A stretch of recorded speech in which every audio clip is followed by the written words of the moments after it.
오늘도 하나님의 은혜와 평강, 그리스도의 향기, 주님의 능력이 우리 든든한 교회와 이 말씀을 전 세계에서 방송을 통해서 유튜브를 통해서 듣는 자들에게도 함께하기를 간절히 축복합니다. 욥기서 1장 1절로 5절을 통해서 환경을 초월하자 하는 제목으로 말씀을 전하고자 합니다. 성경에 보면 열악한 환경 속에서도 하나님이 함께 하시면 다 기적이 일어났고, 아무리 좋은 환경 속에서도 하나님이 도와주지 않으면 끝나는 인생들이 너무나 많음을 알 수가 있습니다.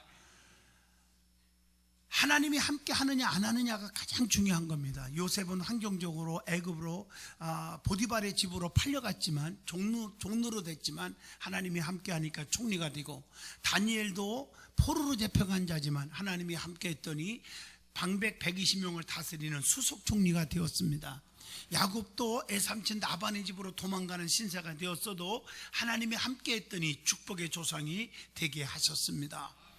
오늘 여러분, 신앙을 가졌다고 하면서 교회에 다니는 사람들 가운데 여러 종류의 사람들을 보게 됩니다. 특별히 시련과 환난과 고통이 올 때 낙심하고 포기하고 좌절하여 더 큰 고통 속에 헤매고 사는 사람이 있는가 하면, 시련과 고통이 올 때 잘 견디고 끝까지 하나님을 떠나지 않고 믿음을 지키며 살아가는 사람도 있습니다. 우리는 어떤 사람이 되어야 합니까? 어떤 고통이 오든지 병들든지 가난할 때든지 실패할 때든지 절대로 낙심하지 말고 하나님께 감사하며 하나님의 섭리를 기다리는 믿음의 자세가 올바른 신앙인의 자세라고 생각합니다. 데살로니가전서 5장 16, 17, 18절 보면 항상 기뻐하라, 쉬지 말고 기도하라, 범사에 감사하라, 이는 그리스도 예수 안에서 너희를 향하신 하나님의 뜻이니라 말씀합니다. 언제 어떤 상황에 부닥쳐도 비가 오나 눈이 오나 태풍 강풍이 불어와도 변하지 않는 신앙을 갖는 것이 우리 믿음 생활하는 사람들의 아주 중요한 거라고 생각합니다. 변하지 말아야 합니다. 아무리 비싼 옷도 변하면 못 입습니다. 아무리 비싼 음식도 변하면 먹지 못합니다. 사람의 순수한 마음이 변하니까 아주 상스럽고 추한 사람의 모습을 보게 될 것이 많지 않습니까? 또 더 추한 것이 하나가 있는데 그것은 믿음에 변질된 것입니다. 변하는 신앙은 주님이 기뻐하지 않을 뿐더러 주님께서 결국에는 절대로 쓰지 않고 버리신다는 것이 성경의 원리입니다. 오늘 본문에 나오는 욥이라는 사람, 그 사람은 순경이나 역경이나 건강할 때나 병들 때나 부유할 때나 망했을 때나 절대적으로 신앙이 흔들리지 않았습니다. 견고했습니다. 하나님을 향한 믿음이 변함이 없이 뜨거웠습니다. 우리는 이러한 욥의 신앙을 간곡히 부탁하는 것은 본받아야 된다는 것입니다. 오늘 본문을 통해서 큰 은혜 받을 것 몇 가지가 있습니다. 하나는 욥은 어떤 사람이었는지 먼저 우리가 깊이 새겨보시기를 바랍니다. 욥은 히브리 원어로 보면 이요브라고 하는 말을 썼는데 그 뜻은 그가 울부짖는다, 그가 원한다, 이런 뜻으로 해석하고 있습니다. 욥은 아라비아 우수에 사는 의인이었고 돈이 많은 거부였습니다. 재산이 많았죠. 그리고 그 가운데 재산이 많고 의롭게 사는 자들이 있는가 하면은 또 그 가운데 하나님을 버리는 사람이 있는데, 욥은 거부지만 온 가족이 하나님을 잘 공경했습니다. 그런데 가혹한 온갖 재난들이 욥에게 닥쳐왔죠. 사탄의 악의와 하나님의 허락하에 시작된 사탄의 시험은 욥의 자녀들과 종들과 심지어는 가축들까지 많은 재산을 다 탕진하게 했고 죽여버렸습니다. 그러나 가족과 자신의 신변에 닥치는 엄청난 재난에도 불구하고 욥은 하나님을 원망하지 않았습니다. 불평하지 않았습니다. 굳건히 끝까지 하나님을 경외했고 하나님을 사랑했습니다. 과연 하나님 인정하는 사람답게 믿음을 보여주었기에 욥에게는 회복의 은혜를 주셨고 배의 축복을 받을 수가 있었습니다. 욥이 많은 재물을 가졌을 때 교만하지 않았습니다. 변함이 없는 믿음을 소유했습니다. 이것이 중요한 거예요. 아무리 많은 것을 가졌어도 절대로 변하지 않았어요. 교만하지 않았어요. 잘 나갈 때 조심해야 하잖아요. 선줄로 생각하는 자는 넘어질까 조심하라고 성경은 말했지 않았습니까? 그래서 욥은 어떤 사람입니까? 제일 중요한 것 첫 번째, 오늘 본문 1절이나 욥기서 1장 8절, 욥기서 2장 9절에 보면 욥은 온전하고 정직한 사람이었다고 말씀하고 있습니다. 온전한 욥, 온전하다는 것은 다른 것이 절대로 섞이지 않는 순수한 상태를 말합니다. 애식과 반대되는 진실을 가리켜서 온전이라는 말을 씁니다. 진실은 믿는 자의 최고의 성품입니다. 주님은 애식하는 자들을 제일 싫어합니다. 마태복음 23장 23절 보면 화 있을진저 애식하는 서기관들과 바리새인들이요, 이러고 책망한 말씀을 우리는 잘 알고 계십니다. 그래서 우리 주님은 형식적이고 애식을 싫어하고 진실을 원하는 거예요. 사도행전 5장 10절 보면 거짓 충성하는 자들은 하나님이 진노를 당하게 했음을 우리는 알 수가 있지 않습니까? 그래서 모든 것들은 진실해야 되는데 하나님 앞에 드려지는 예배도 진실해야 돼요. 그래서 요한복음 4장 24절 하나님은 영이시니 예배하는 자가 영과 진리로 예배할지니라 라고 말씀하고 계십니다. 그래서 디모데후서 2장 21절 보면 누구든지 이런 것에서 자기를 깨끗하게 하면 귀히 쓰는 그릇이디요 거룩하고 주인의 쓰임에 합당하며 모든 선한 일에 준비함이 되리라. 자기를 깨끗하게 하면 하나님 앞에 귀하게 쓰임받는 그릇이 되는 것입니다.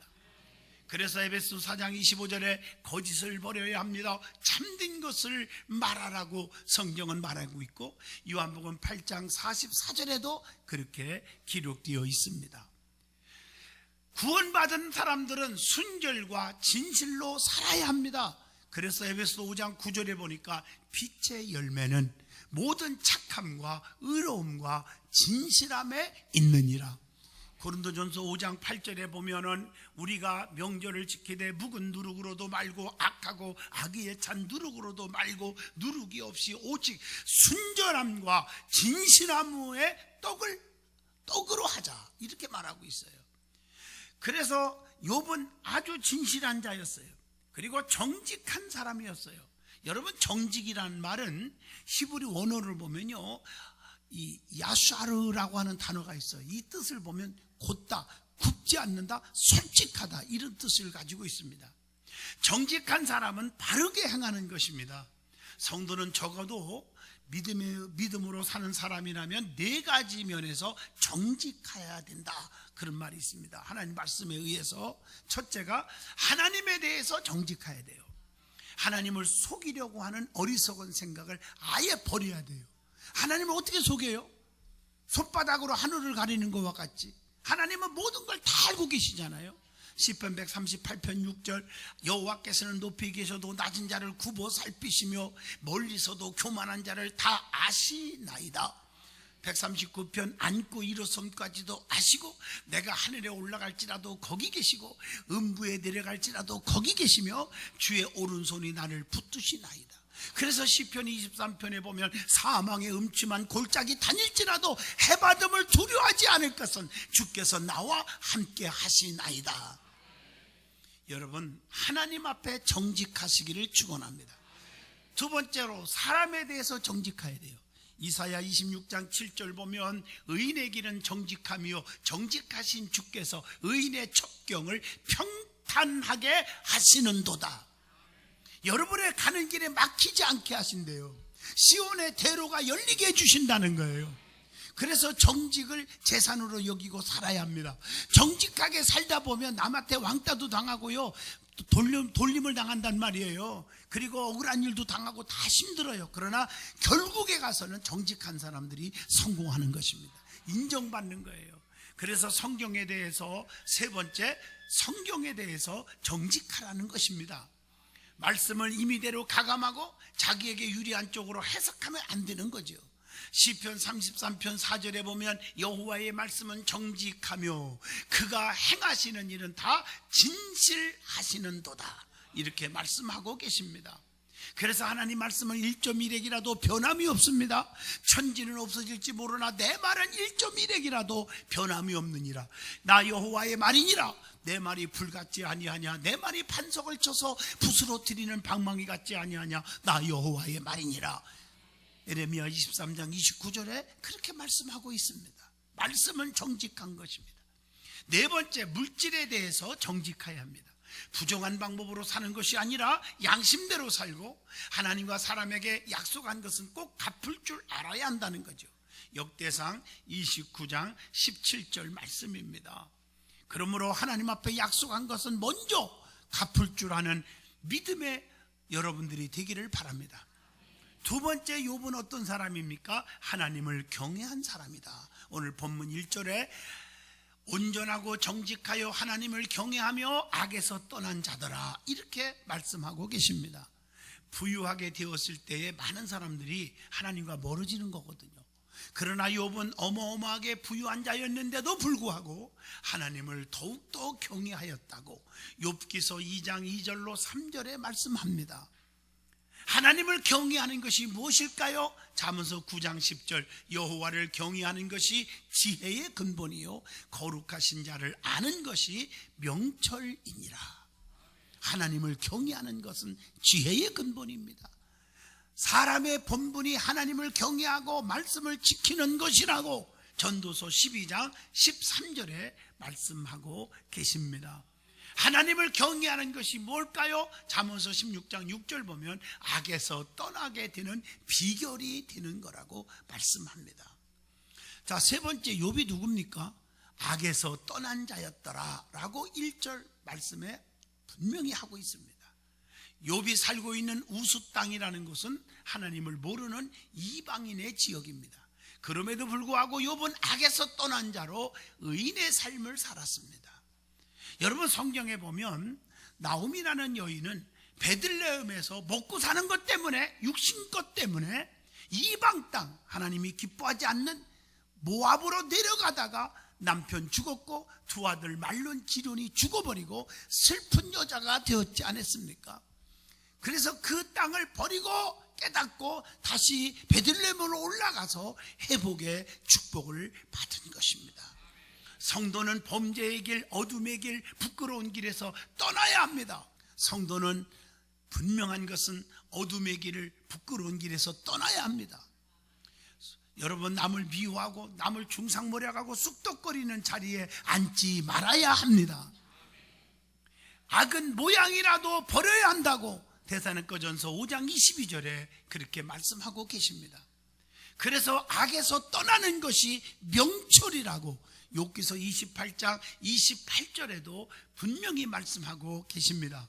그래서 악을 버리고 선을 행하라. 시편 34편 14절에 악을 버리고 선을 행하며 화평을 찾아 따를지어다 라고 말씀 주고 계십니다. 그래서 아브라함을 보세요. 아브라함은 우상이 득실거리는 정든 땅이지만 갈대 우리를 떠났지 않았습니까? 창세기 11장 31절. 그래서 거기서부터 시작되어서 아브라함은 믿음의 조상, 복의 근원, 자손의 축복, 물질의 거부가 되는 복을 누리게 된 줄로 믿습니다. 또 아브라함의 조카 롯을 보세요. 죄악으로 꽉 차 있는 소돔과 고모라 성을 떠나라 할 때 롯과 두 딸은 떠났기 때문에 구원받았지만 롯의 두 사이는 여기가 쫓아오니 하고 말씀을 농담 여기고 머무르다가 유황불의 심판을 받지 않았습니까? 창세기 19장의 말씀에 기록되어 있습니다. 네 번째, 욥은 아침에 일어나서 자녀의 명수대로 자녀들을 위하여 번제를 돌렸다. 5절에 나옵니다. 여러분, 욥은 잔치가 끝나면 아들들을 불러다가 성결케 하고 그들의 명수대로 하나님께 번제를 드렸다. 믿는 사람들은요, 자녀를 위해서 하나님께 번제를 쌓을 수 있기를 부탁합니다. 부족하지만 우리 집사람은 계속 두 아들을 위해서 1,000번제를 쌓습니다. 끝나도 계속 또 시작합니다. 그래서 하나님이 앞길을 확 열어주지 않았습니까? 솔로몬은요, 정말 저주받아도 마땅한 불의한 시였지만 하나님 앞에 1000번제를 드렸더라.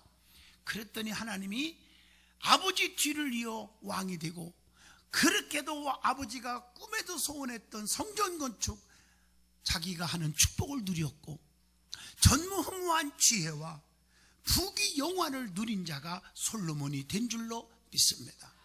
여러분의 가정의 1000번제와 가정예배를 쌓는 여러분 되기를 바랍니다.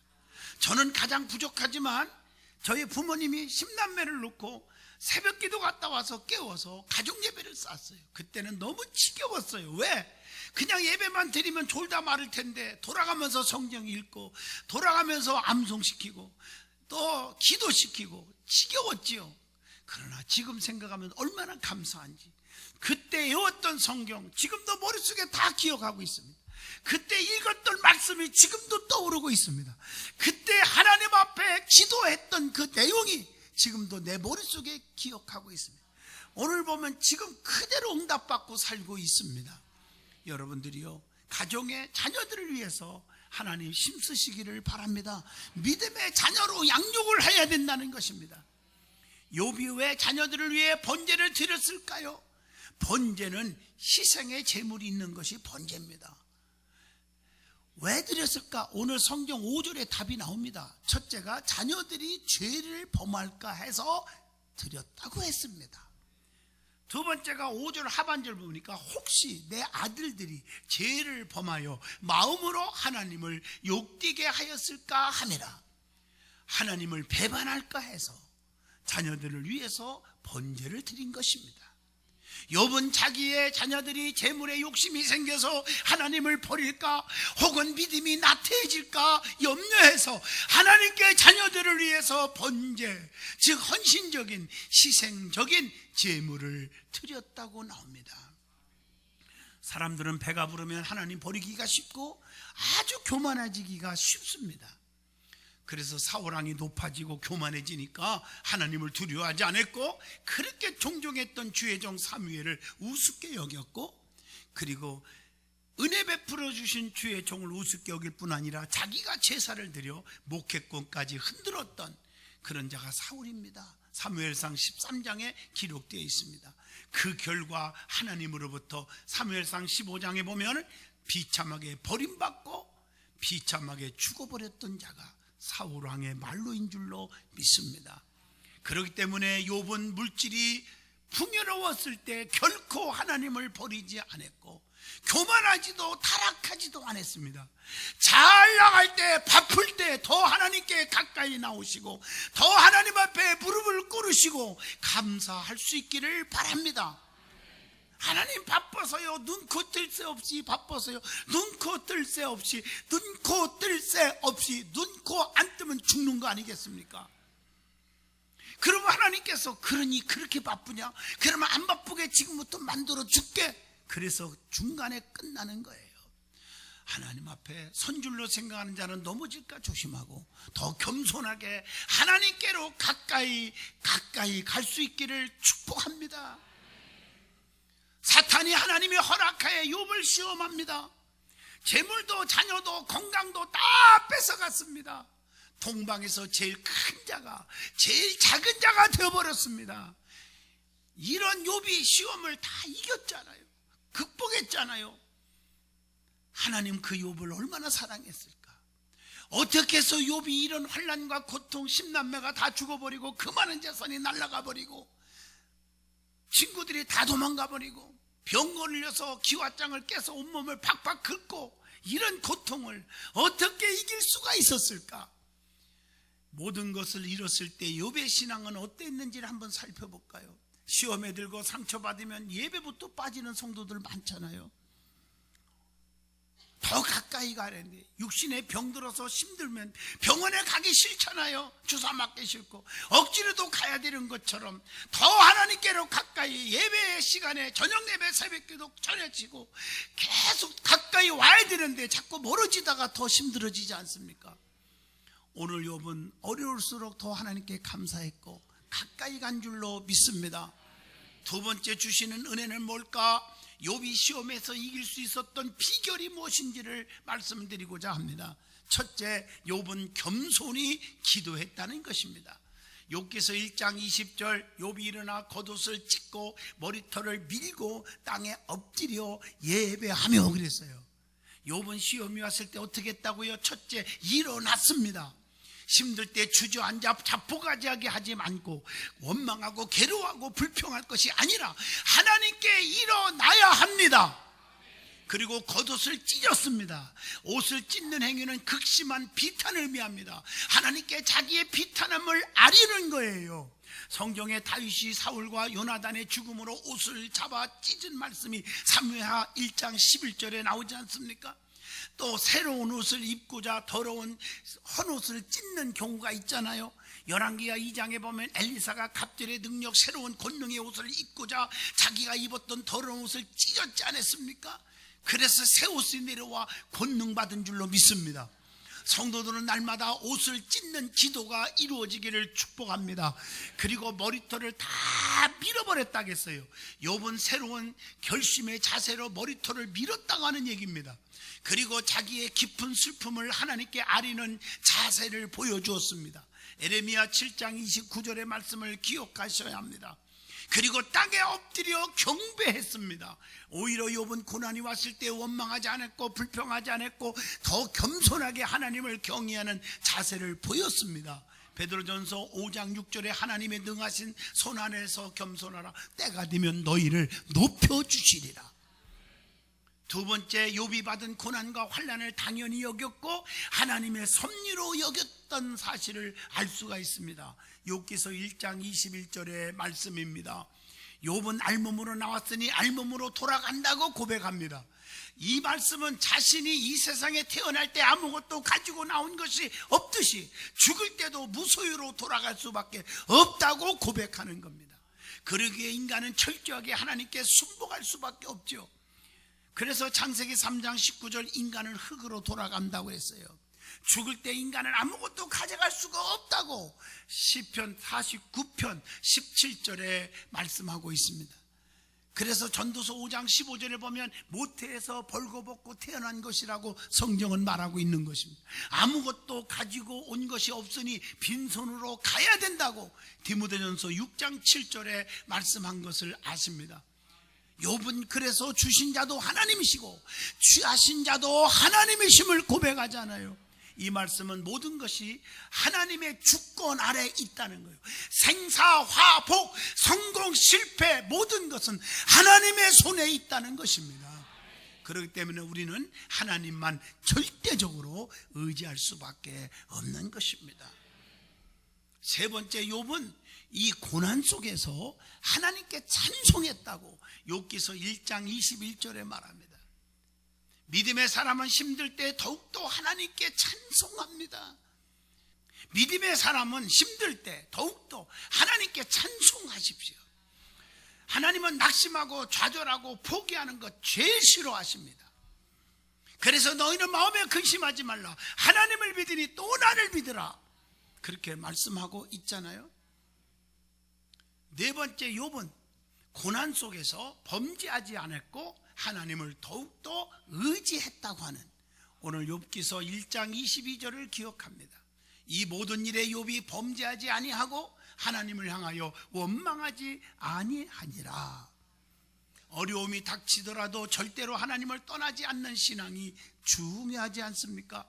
어려울수록 더욱더 하나님을 향하여야 합니다. 다섯 번째로 욥은 하나님을 원망하지 않았다는 것, 욥기서 1장 22절을 우리에게 깨우쳐 줍니다. 원망하지 않았다는 것은 하나님을 욕하거나 불평하지 않았다는 것입니다. 하나님 어찌하여 나에게 이런 고난을 줍니까? 내가 뭐 잘못했습니까? 그렇게 말한 적이 한 절도 없습니다. 원망하면 하나님의 무서운 진노가 있다고 민수기 11장 1절에 그렇게 말하고 있습니다. 그래서 로마서 9장 20절에 이 사람아 내가 누구이기에 감히 하나님께 반문하느냐? 지음을 받은 물건이 지은 자에게 어찌 나를 이같이 만들었느냐 말하겠느냐? 절대로 피조물인 인간이 조물주 하나님에게 반문할 수가 없다고 성경은 말합니다. 하나님 앞에 따지고 하나님 앞에 재보고 불평할 수 있는 자격이 우리에게 없다고 하는 말씀입니다. 언제든지 변함없이 하나님을 사랑하는 자에게 은혜가 있을지어다. 에베소서 6장 24절을 기억하게 해주십니다.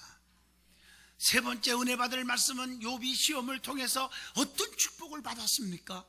반드시 시험 이후에는 보상이 있고 상이 있고 축복이 있습니다. 첫째, 영적인 깊은 신앙을 얻었습니다. 여러분, 가장 중요한 것은 영적인 축복이에요.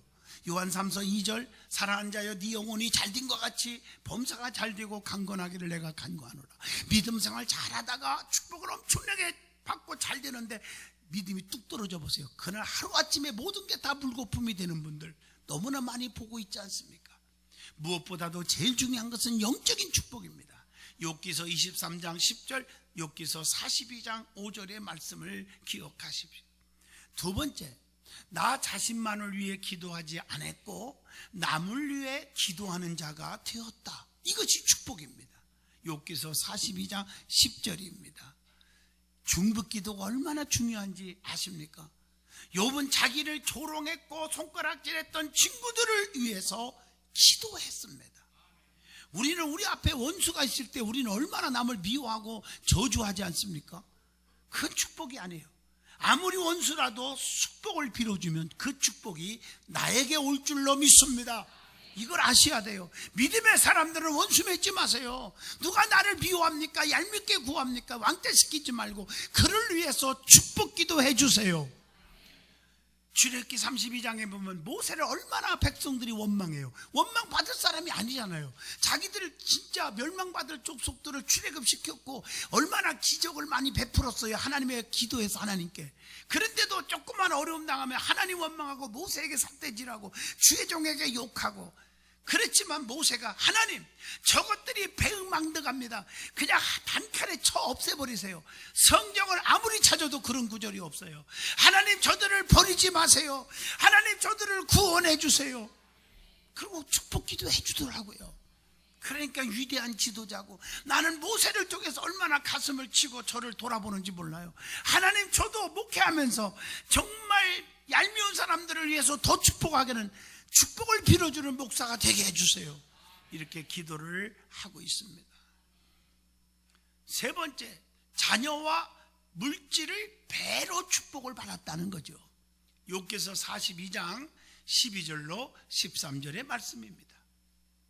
그래서 하나님은 회복의 축복을 주었잖아요. 그 다 날아간 그 어마어마한 재산에 배로 축복을 받았습니다. 10남매 다시 주셨습니다. 뿐만 아니라 네 번째, 건강과 장수의 축복을 받았습니다. 여러분, 욥기서 42장 16절로 17절 보면 아주 행복해져요. 하나님, 그 복을 나에게도 주시옵소서. 읽어볼까요? 욥이 140년을 살며, 감동이 안 돼요. 욥이 140년을 살며 아들과 손자 4대를 보았고 욥이 늙어 나이가 차서 죽었더라. 여러분, 하나님을 경외하는 자에게 장수의 축복을 주신다고 잠언서 10장 17절에 말했지 않습니까? 그게 복이에요. 빨리 죽고 싶다 소리 하지 마요. 여러분들 빨리 죽으면요, 우리 목사님들, 부목사님들까지 얼마나 힘들어요. 장로님들 장례 치르려면 힘들게 하지 말고 죽지 마세요. 장수하여 평강을 더해 주신다고 잠언서 3장 2절에도 말했잖아요. 욥은 장수도 했고 중간에 병들어 고통받지도 않았고 대소변 받아내는 일도 없었고 늙어 기한이 차서 죽었다고 하는 말씀, 욥기서 42장 17절, 계시록 14장 13절의 축복이 저와 여러분에게 임하기를 원합니다. 결론입니다. 살다 보면 시험으로 인해 고통과 낙심이 욥처럼 올 수가 있습니다. 그러나 욥의 고난을 생각하면서 욥이 이긴 것을 생각하고 욥이 받은 축복을 생각하면서 여러분도 또 잘 견디고 든든한 귀의 기둥으로 열매 맺는 자가 되기를 축복합니다. 기도하겠습니다.